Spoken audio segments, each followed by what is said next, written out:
It's no secret that OnlyOneOf have gained the attention of thousands across the world for the use of queer imagery in their music videos. This caused quite the controversy with the group, as many people felt comforted by the representation, while others accused them for using it as a cash grab and claimed that they are queerbaiting. I think these allegations are unfounded, and in this video I'm going to show you why by explaining the meaning behind their work and giving you my perspective as a queer person. So grab a snack or something because you're about to attend a lecture in OnlyOneOf 101. In order to fully understand OnlyOneOf's work, you should be familiar with the psychological concept of individuation. To put it in short terms, individuation is the process through which a person achieves their own individuality that is distinct from others. During this process, you may realize that you have beliefs or ideals that differ from the norms of society, which causes internal discomfort. The end goal is to reach a state of completeness and acceptance within yourself. However, this is a bit of a paradox because the process of individuation is a lifelong journey, and we will continue to go through the trials of it as we navigate the world and begin to form our own sense of self. So why is this important? Well, in order to achieve that sense of self, we have to break free from the external forces that prevent us from doing so. This is where religion gets brought into OnlyOneOf's lore, because religious doctrines are one of the major obstacles that block our path towards completeness, as they often force us to view the world in black and white terms, and deny aspects of ourselves that are innate within us, such as sexuality.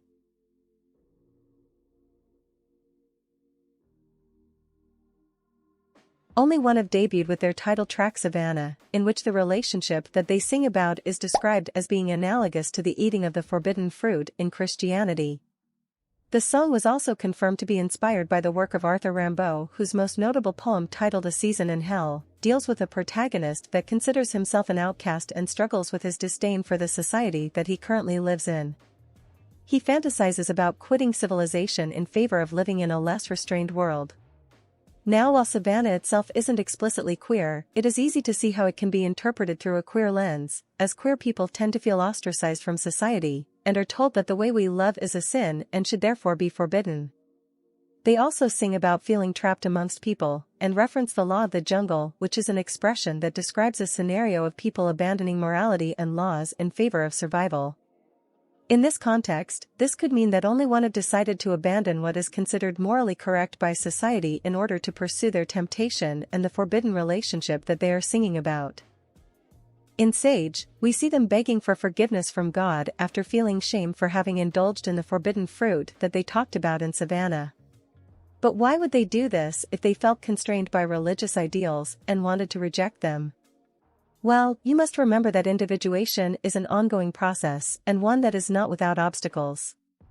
Oftentimes we break free from something harmful, only to become trapped inside it once again due to the external influence of those around us. Keep this point in mind because it is important and will be brought up again later.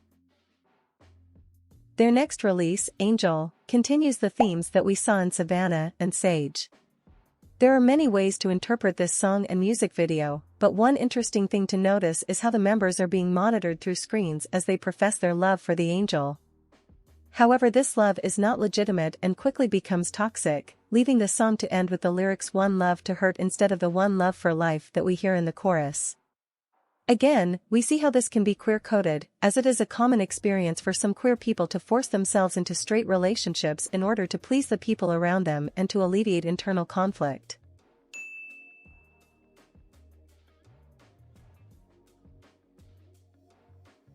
It is important for me to point out that OnlyOneOf often make references to queer media in their work. In the photo shoot for their photobook Unknown Artpics 1.0, you will notice posters for Moonlight and Happy Together, which are films that follow the lives of gay men and their experiences with loneliness. This topic is also one that will come up again later.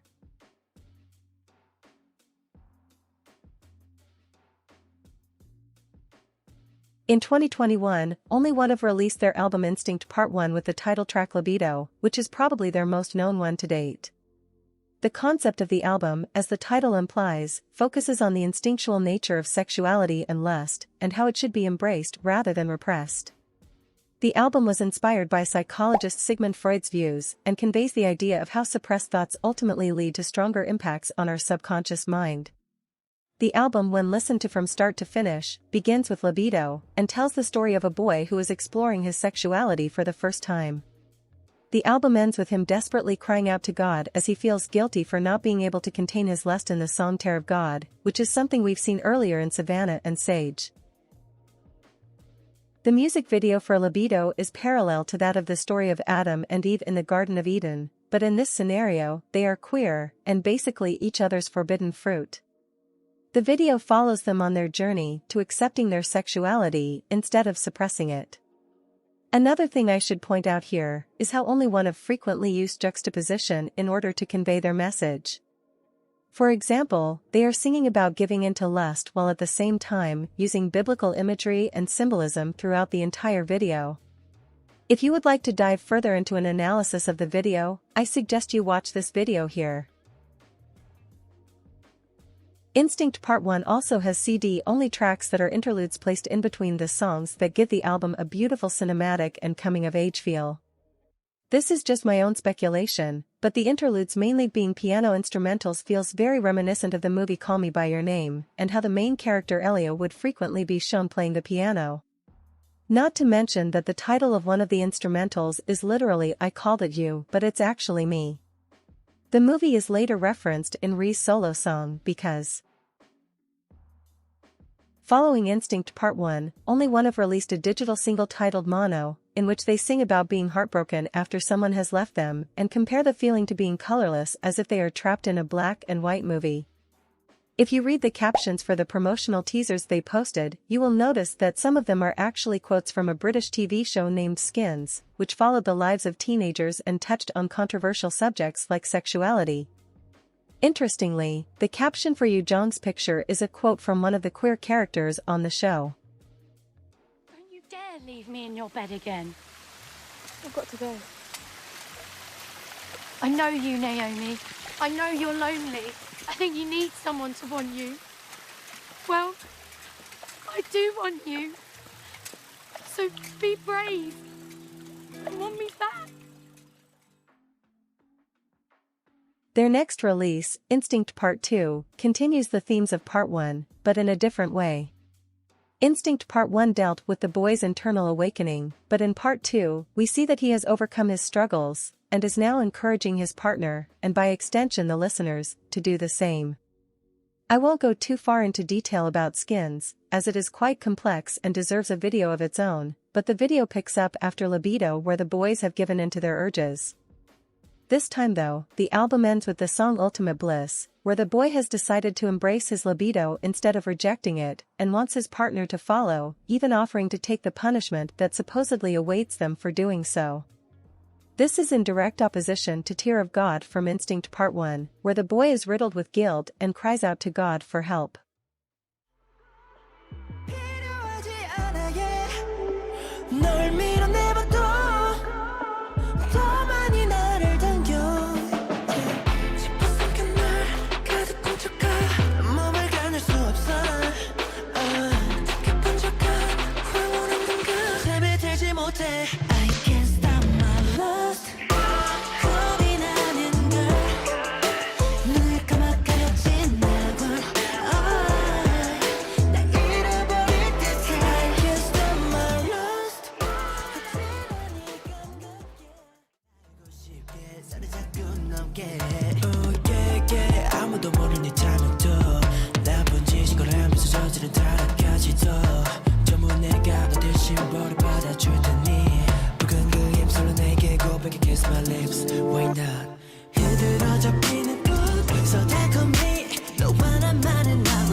Another thing I also want to point out is that OnlyOneOf like to play around with the pronouns in their songs, and sometimes the lover they sing about is a woman, while at other times their lyrics are written gender-neutrally. You can see this shift in pronouns with Instinct Part 1 and 2. With the release of their Japanese single album Zurue Ana, the title track translates to Cheating Woman, and the B-side Hidoi Otoko literally means terrible man, and they explicitly refer to their lover as a man in the lyrics.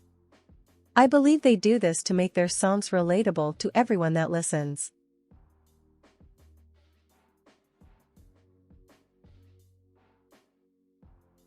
In June of 2022, OnlyOneOf released the first music video for their project Underground Idol, where each of the members recorded solo songs, and the accompanying music videos followed the pairs that we saw in both Libido and Skins.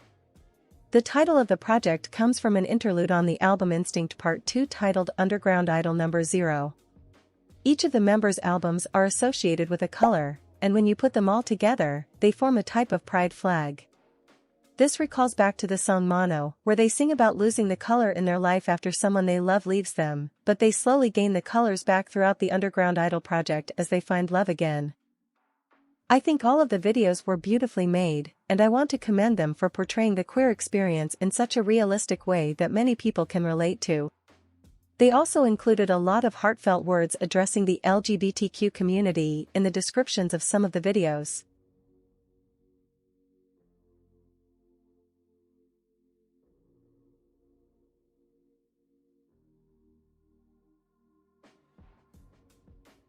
I won't do a full analysis of the music videos here, but there are some important details that I would like to point out. Starting off, Yoo-jung's Begin was inspired by the movie Chungking Express by Wong Kar-wai. The film is about loneliness and trying to find love in a society that feels alienated and disconnected due to urbanization. There is a sort of irony present here, because the lyrics of Begin talk about accepting yourself, and how letting go of prejudice and fear will be the beginning of true freedom, but yet Yoo-jung's character is still hesitant to act on his feelings and resorts to yearning for Cuban's character from a distance. He is seen holding gum wrappers folded into the shape of cranes, which are considered a symbol of hope. This could be symbolizing Yoo-jung's wish for Cuban to love him back, or a wish for a society that would fully allow him to express his sexuality without fear. Either way, this contradiction is once again reinforcing the fact that the path towards individuation and accepting yourself is not always linear, and sometimes we will resort back to old habits or let fear block us. However, it is part of life, and we must continue to try and break the cycle. Throughout the series, you can also find more hints towards religion. For example, a church is strategically in frame in the background when Junji talks to Ri outside of the telephone booth in Be Mine. The glare from the window looks cross-shaped and beat, and in Beyond, the flame from the candle is edited to glow in the shape of a cross as well. Once again, juxtaposition is used as the crosses appear during very happy and key moments in the relationships, such as when Junji first talks to Ri, and the intimate bonding scenes between Mil and Nine. The cross-shaped candle seems especially important because it can be interpreted in various ways. It could just be a reminder of the impact religion has on society and especially queer people, but them blowing it out may also be a way of showing that they are no longer letting those ideals affect them.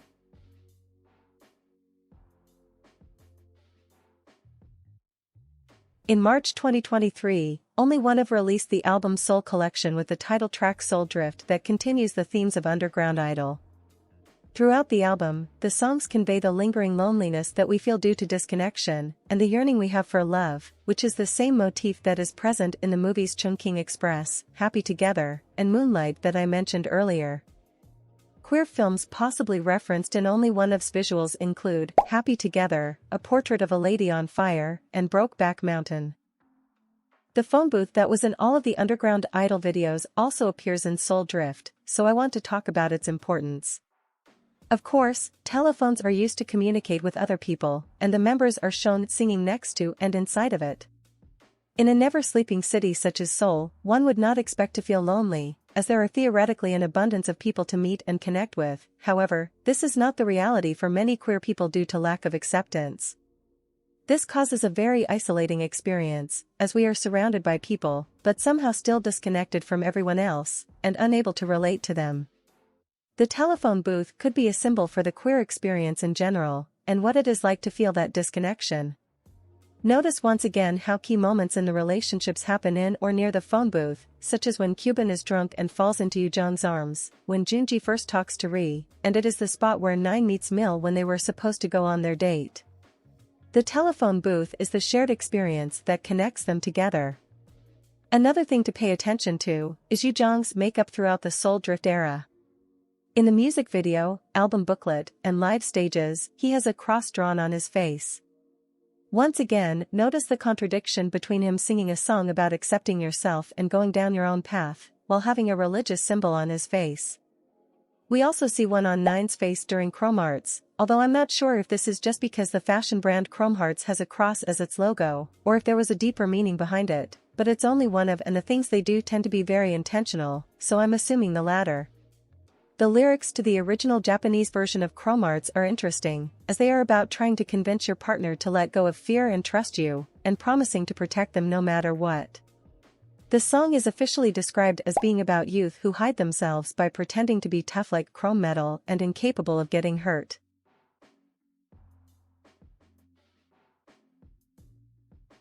Now, I know that was a lot of information you just took in.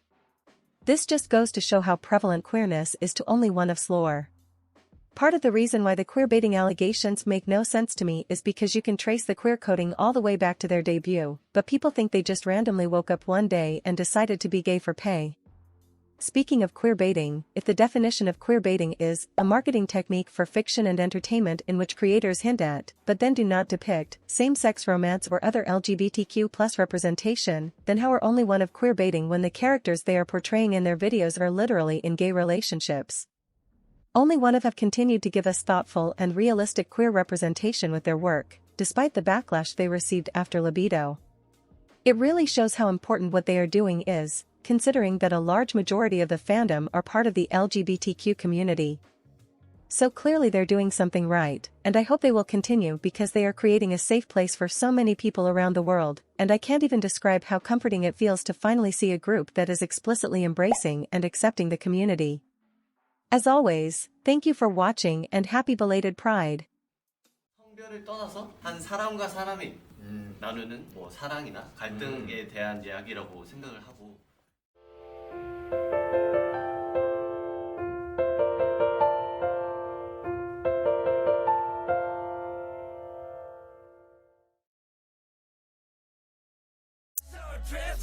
나만 보고 travel like round, round, round, yeah.